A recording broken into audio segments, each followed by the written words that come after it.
Welcome back to Outstanding Guru YouTube channel. Essay on Importance of Festivals in India.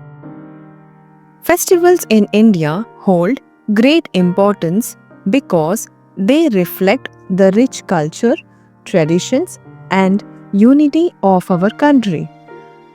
India is known for its diversity, and festivals bring people of different religions and communities together.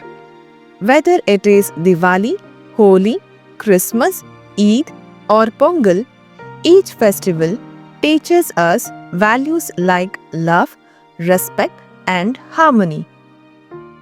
Festivals also remind us of our history and the stories of our gods, heroes, and traditions.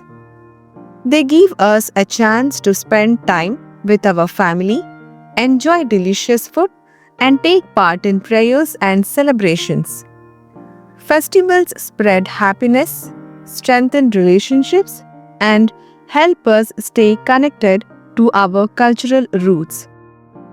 Thus, festivals play a very important role in our social and cultural life.